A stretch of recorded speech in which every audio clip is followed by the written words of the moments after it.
राधे राधे, जय श्री कृष्णा। आपका बहुत बहुत स्वागत है मेरे चैनल एच के सात्विक मोटिवेशन में। आज मैं आपको श्री सत्यनारायण भगवान की कथा की महिमा के बारे में बताने जा रही हूँ कि सत्यनारायण भगवान की व्रत की क्या महिमा है और ये कब करनी चाहिए ये कथा। आइए सुनते हैं। सत्यनारायण व्रत हिंदी पंचांग के अनुसार हर महीने की पूर्णिमा को किया जाता है। श्री सत्यनारायण या शालिग्राम की कथा को सुनने का फल 1000 सालों तक किए गए यज्ञ के बराबर माना जाता है। किसी भी शुभ कार्य या मनोकामना पूरी करने हेतु विधि विधान से सत्यनारायण भगवान की पूजा और कथा करवाई जाती है। शास्त्रों के मुताबिक ऐसा माना गया है कि इस कथा को सुनने वाला व्यक्ति व्रत रखता है तो उसे जीवन के दुखों को श्री हरि विष्णु खुद ही हर लेते हैं।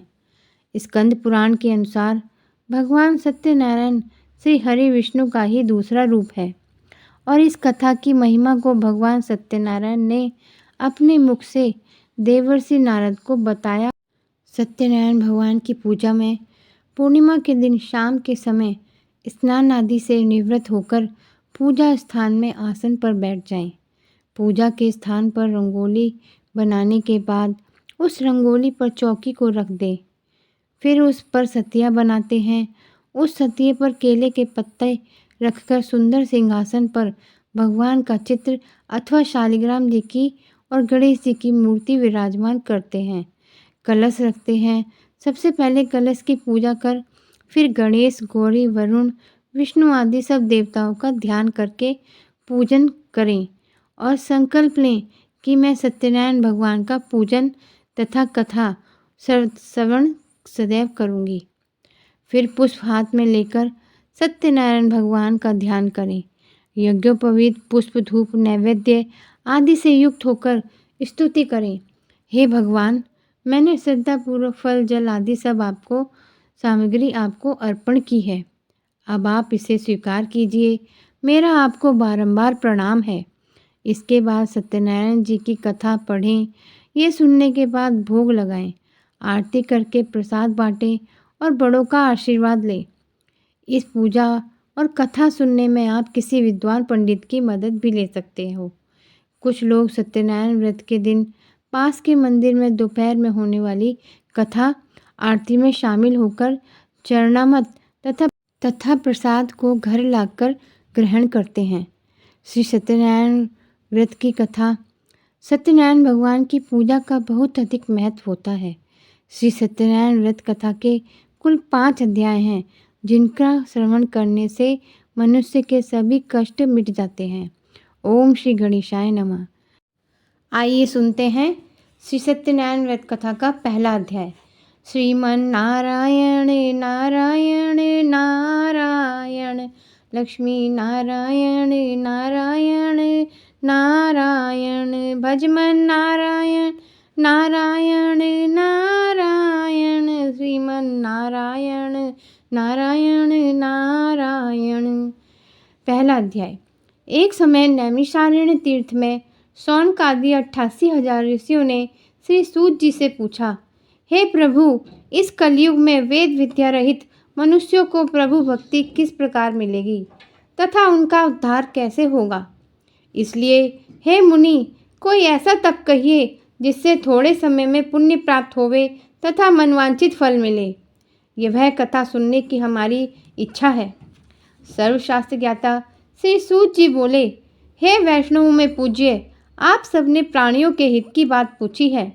अब मैं उस श्रेष्ठ व्रत को आप लोगों से कहूँगा जिस व्रत को नारद जी ने लक्ष्मी नारायण से पूछा था और लक्ष्मीपति ने मुनि श्रेष्ठ नारद से कहा था, सो ध्यान से सुनो। एक समय योगीराज नारद जी दूसरों के हित की इच्छा से अनेक लोकों में घूमते हुए मृत्युलोक में आ पहुँचे। यहाँ अनेक योनियों में जन्मे हुए प्राय सभी मनुष्यों को अपने कर्मों द्वारा अनेकों दुखों से पीड़ित देखकर सोचा, किस यत्न के करने से निश्चय ही प्राणियों के दुखों का नाश हो सकेगा। ऐसा मन में सोचकर विष्णु लोक को गए। वहाँ श्वेत वर्ण और 4 भुजाओं वाले देवों के ईश नारायण को देखकर, जिनके हाथों में शंख, चक्र, गदा और पद्म थे तथा वरमाला पहने हुए थे। स्तुति करने लगे, हे भगवान, आप अत्यंत शक्ति से संपन्न हैं। मन तथा वाणी भी आपको नहीं पा सकती। आपका आदि मध्य अंत नहीं है। निर्गुण स्वरूप, सृष्टि के आदिभूत व भक्तों के दुखों को नष्ट करने वाले हो। आपको मेरा नमस्कार है। नारद जी से इस प्रकार की स्तुति सुनकर विष्णु भगवान बोले, हे मुनिश्रेष्ठ, आपके मन में क्या है? आपका किस काम के लिए आगमन हुआ है? निसंकोच कहो। तब नारद मुनि बोले, मृत्युलोक में सब मनुष्य जो अनेक योनियों में पैदा हुए हैं, अपने अपने कर्मों के द्वारा अनेक प्रकार के दुखों से दुखी हो रहे हैं। हे नाथ, मुझ पर दया रखते हो तो बतलाइए कि उन मनुष्यों के सब दुख थोड़े से ही प्रयत्न से कैसे दूर हो सकते हैं। श्री भगवान जी बोले, हे नारद, मनुष्यों की भलाई के लिए तुमने बहुत ही अच्छी बात पूछी है।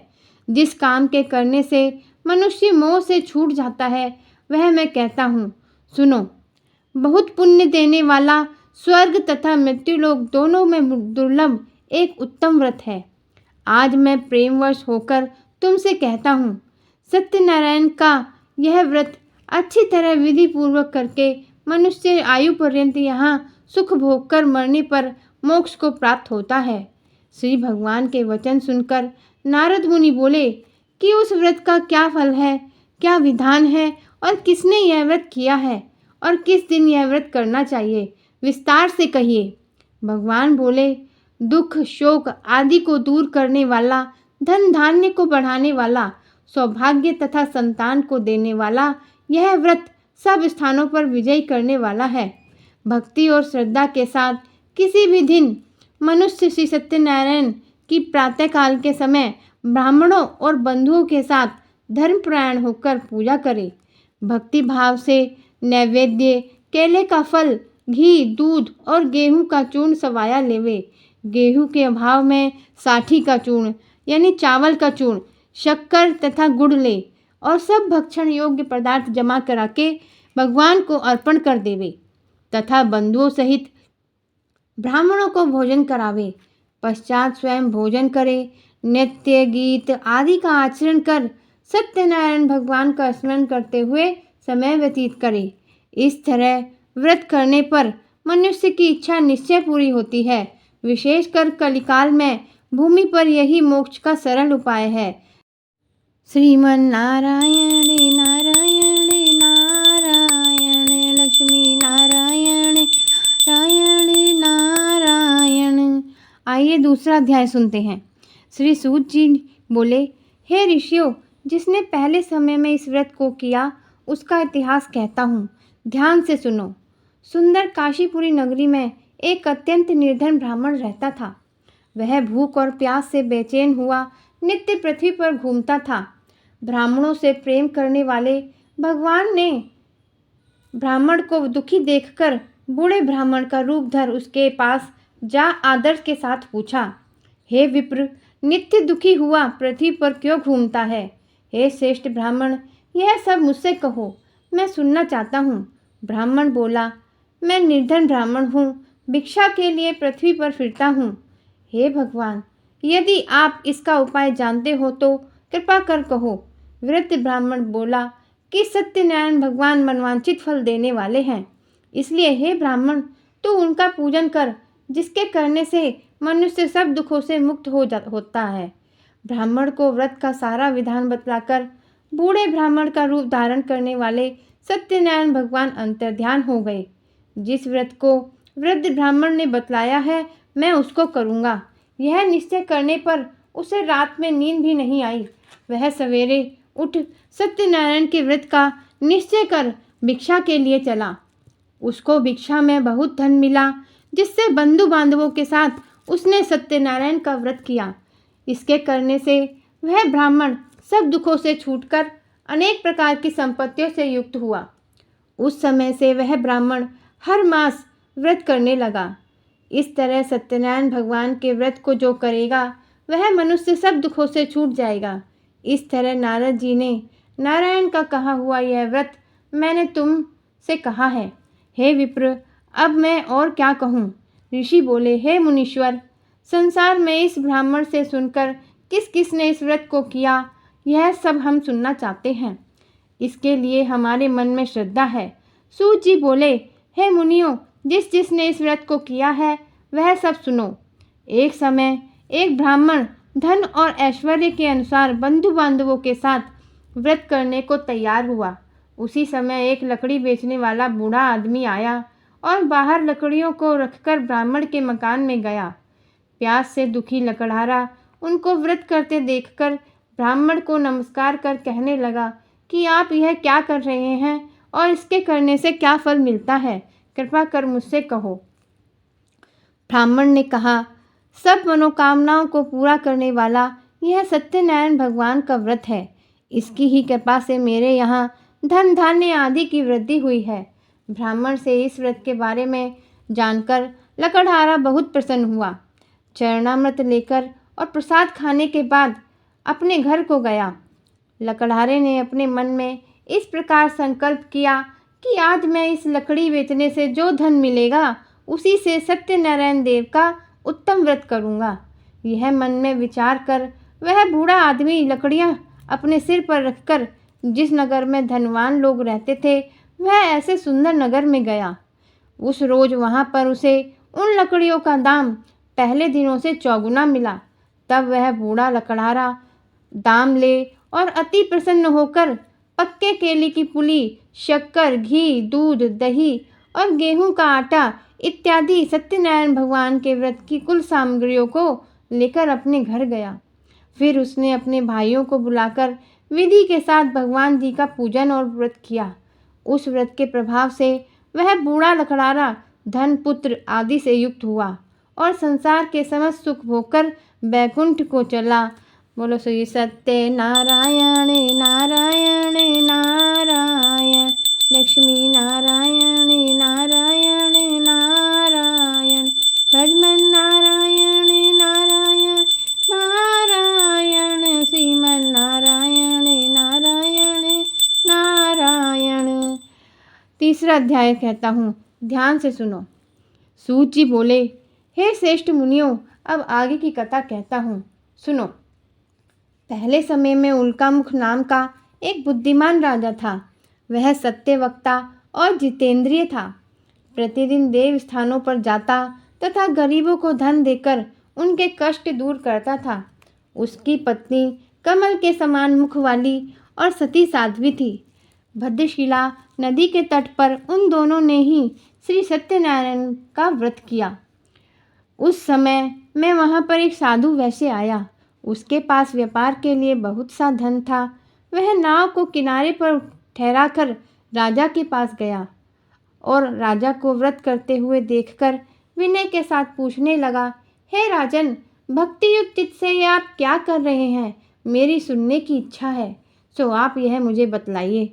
राजा बोला, हे साधु, अपने बांधवों के साथ पुत्र आदि की प्राप्ति के लिए यह महाशक्तिवान सत्यनारायण भगवान का व्रत व पूजन किया जा रहा है। राजा के वचन सुनकर साधु आदर से बोला, हे राजन, मुझसे इसका सब विधान कहो। मैं भी आपके कथा अनुसार इस व्रत को करूँगा। मेरे भी कोई संतान नहीं है और इससे निश्चय ही होगी। राजा से सब विधान सुन व्यापार से निवृत्त हो वह आनंद के साथ घर गया। साधु ने अपनी स्त्री से संतान देने वाले उस व्रत का समाचार सुनाया और कहा कि जब मेरे संतान होगी तब मैं इस व्रत को करूँगा। साधु ने ऐसे वचन अपनी स्त्री लीलावती से कहे। एक दिन उसकी स्त्री लीलावती पति के साथ आनंदित हो सांसारिक धर्म में प्रवृत्त होकर सत्यनारायण भगवान की कृपा से गर्भवती हो गई तथा 10वें महीने में उसके एक सुंदर कन्या का जन्म हुआ। दिनों दिन वह इस तरह बढ़ने लगी जैसे शुक्ल पक्ष का चंद्रमा बढ़ता है। कन्या का नाम कलावती रखा गया। तब लीलावती ने मीठे शब्दों में अपने पति से कहा कि जो आपने संकल्प किया था कि भगवान का व्रत करूँगा, अब आप उसे करिए। साधु बोला, हे प्रिय, इसके विवाह पर करूँगा। इस प्रकार अपनी पत्नी को आश्वासन दे वह नगर को गया। कलावती पितृगृह में वृद्धि को प्राप्त हो गई। साधु ने जब नगर में सखियों के साथ अपनी पुत्री को देखा तो तुरंत दूत बुलाकर कहा कि पुत्री के वास्ते कोई सुयोग्य वर देखकर लाओ। साधु की आज्ञा पाकर दूत कंचन नगर पहुंचा और वहां पर बड़ी खोज कर देखभाल कर लड़की के लिए सुयोग्य वणिक पुत्र को ले आया। उस सुयोग्य लड़के को देखकर साधु ने अपने बंधु बांधवों सहित प्रसन्नचित्त अपनी पुत्री का विवाह उसके साथ कर दिया। किंतु दुर्भाग्य से विवाह के समय भी उस व्रत को करना भूल गया। तब से भगवान क्रोधित हो गए और श्राप दिया कि तुम्हें दारुण दुख प्राप्त होगा। अपने कार्य में कुशल साधु बनिया जमाता सहित समुद्र के समीप स्थित रत्नपुर नगर में गया और वहां दोनों ससुर जमाई चंद्रकेतु राजा के उस नगर में व्यापार करने लगे। एक रोज भगवान सत्यनारायण की माया से प्रेरित कोई चोर राजा का धन चुराकर भागा जा रहा था, किंतु राजा के दूतों को आता देखकर चोर ने घबराकर भागते हुए राजा के धन को वहीं चुपचाप रख दिया जहां वो ससुर जमाई ठहरे हुए थे।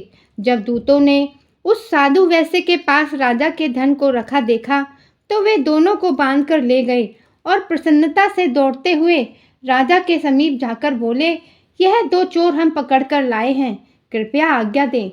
तब राजा की आज्ञा से उनको कठोर कारावास में डाल दिया और उनका सब धन छीन लिया। सत्यनारायण भगवान के श्राप द्वारा उनकी पत्नी भी घर पर बहुत दुखी हुई और घर पर जो धन रखा था चोर चुराकर ले गए। शारीरिक व मानसिक पीड़ा तथा भूख प्यास से अति दुखित हो अन्न की चिंता में कलावती एक ब्राह्मण के घर गई। वहां उसने सत्यनारायण भगवान का व्रत होते देख फिर कथा सुनी तथा प्रसाद ग्रहण कर रात को घर आई। माता ने कलावती से कहा, हे पुत्री, अब तक कहाँ रही? वह तेरे मन में क्या है? कलावती बोली, हे माता, एक ब्राह्मण के घर श्री सत्यनारायण भगवान का व्रत देखा है। कन्या के वचन सुनकर लीलावती भगवान के पूजन की तैयारी करने लगी। लीलावती ने परिवार और बंधुओं सहित श्री सत्यनारायण भगवान का पूजन किया और वर मांगा कि मेरे पति और दामाद शीघ्र आ जावें। साथ ही प्रार्थना की कि हम सबका अपराध क्षमा करो। सत्यनारायण भगवान इस व्रत से संतुष्ट हो गए और राजा चंद्रकेतु को स्वप्न में दर्शन देकर कहा, हे राजन, दोनों वैश्यों को प्रातः ही छोड़ दो और उनका सब धन जो तुमने ग्रहण किया है दे दो, नहीं तो मैं तेरा धन, राज्य, पुत्र आदि सब नष्ट कर दूंगा। राजा से ऐसे वचन कहकर भगवान अंतर्ध्यान हो गए। प्रातःकाल राजा चंद्रकेतु ने सभा में अपना स्वप्न सुनाया। फिर दोनों वणिक पुत्रों को कैद से मुक्त कर सभा में बुलाया। दोनों ने आते ही राजा को नमस्कार किया। राजा मीठे वचनों से बोला, हे महानुभावों, भावीवश ऐसा कठिन दुख प्राप्त हुआ है, अब तुम्हें कोई भय नहीं है। ऐसा कहकर राजा ने अपने नए नए वस्त्राभूषण पहनाए तथा उनको जितना धन लिया था उससे दुगना धन देकर आदर सहित विदा किया। दोनों वैसे अपने घर को चल दिए। बोलो श्री सत्य नारायण नारायण नारायण, लक्ष्मी नारायण नारायण नारायण। अब चौथा अध्याय कहता हूँ, ध्यान से सुनो। सूत जी बोले, वैसे ने मंगलाचार करके यात्रा आरंभ की और अपने नगर को चला। उनके थोड़ी दूर निकलने पर दंडी वेशधारी सत्यनारायण ने उनसे पूछा, हे साधु, तेरी नाव में क्या है? अभिमानी वणिक हंसता हुआ बोला, हे दंडी, आप क्यों पूछते हो? क्या धन लेने की इच्छा है? मेरी नाव में तो बेल और पत्ते भरे हैं। वैश्य का कठोर वचन सुनकर भगवान ने कहा, तुम्हारा वचन सत्य हो। दंडी ऐसा कहकर वहाँ से दूर चले गए और कुछ दूर जाकर समुद्र के किनारे बैठ गए। दंडी के जाने पर वैश्य ने नित्य क्रिया करने के बाद नाव को ऊंची उठी देखकर अचंभा किया और नाव में बेल पत्ते आदि देखकर मूर्छित हो जमीन पर गिर पड़ा। फिर मूर्छा खुलने पर अत्यंत शोक प्रकट करने लगा। तब उसका दामाद बोला कि आप शोक न करें, यह दंडी का श्राप है, अतः उनकी शरण में चलना चाहिए, तभी हमारी मनोकामना पूरी होगी। दामाद के ऐसे वचन सुनकर साधुक वणिक दंडी के पास पहुंचा और अत्यंत भक्तिभाव से नमस्कार करके बोला, हे भगवान, आपकी माया से मोहित ब्रह्मा आदि भी आपको रूप को नहीं जानते, तब मैं अज्ञानी कैसे जान सकता हूँ। आप प्रसन्न होइए, मैं सामर्थ्य के अनुसार आपकी पूजा करूँगा। मेरी रक्षा करो और पहले के समान नौका में धन भर दो। उनके भक्तियुक्त वचन सुनकर भगवान प्रसन्न हो उसकी इच्छा अनुसार वर देकर अंतर्ध्यान हो गए। तब उन्होंने नाव पर आकर देखा कि नाव धन से परिपूर्ण है। फिर वह भगवान सत्यनारायण का पूजन कर साथियों सहित अपने नगर को चला। जब अपने नगर के निकट पहुंचा तब दूत को घर भेजा। दूत ने साधु के घर जा उसकी स्त्री को नमस्कार कर कहा कि साधु अपने दामाद सहित इस नगर के समीप आ गए हैं। ऐसा वचन सुन साधु की स्त्री ने बड़े हर्ष के साथ सत्यदेव का पूजन कर पुत्री से कहा, मैं अपने पति को दर्शन को जाती हूँ, तू कार्य पूर्ण कर शीघ्र आ जाना। माता के ऐसे वचन सुनकर कलावती प्रसाद को छोड़कर पति के पास गई। प्रसाद की अवज्ञा के कारण सत्यदेव ने रुष्ट हो उसके पति को नाव सहित पानी में डुबो दिया। कलावती अपने पति को देखकर रोती हुई जमीन पर गिर गई। इस तरह नौका को डूबा हुआ तथा कन्या को रोता देख साधु दुखित हुआ बोला, हे प्रभु, मुझसे या मेरे परिवार से जो भूल हुई है उसे क्षमा करो। उसके दीन वचन सुनकर सत्यदेव प्रसन्न हो गए और आकाशवाणी हुई, हे साधु, तेरी कन्या मेरे प्रसाद को छोड़कर आई है, इसलिए इसका पति अदृश्य हुआ है। यदि वह घर जाकर प्रसाद खाकर लौटे तो इसे पति अवश्य मिलेगा। ऐसी आकाशवाणी सुनकर कलावती ने घर पहुंचकर प्रसाद खाया, फिर आकर पति के दर्शन किए। तत्पश्चात साधु ने बंधु बांधवों सहित सत्यदेव का विधि पूर्वक पूजन किया। उस दिन से वह प्रत्येक पूर्णिमा को सत्यनारायण भगवान का पूजन एवं कथा करने लगा। फिर इस लोक का सुख भोगकर अंत में स्वर्गलोक को गया। सत्य नारायण नारायण नारायण, लक्ष्मी नारायण नारायण नारायण।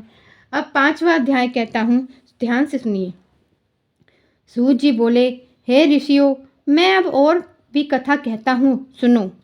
प्रजा पालन में लीन तुंगध्वज नाम का एक राजा था। उसने भी भगवान का प्रसाद त्याग कर बहुत दुख पाया। एक समय वन में जाकर वन्य पशुओं को मारकर बढ़ के नीचे आया। वहाँ उसने ग्वालों को भक्तिभाव से बांधों सहित सत्यनारायण का पूजन करते देखा।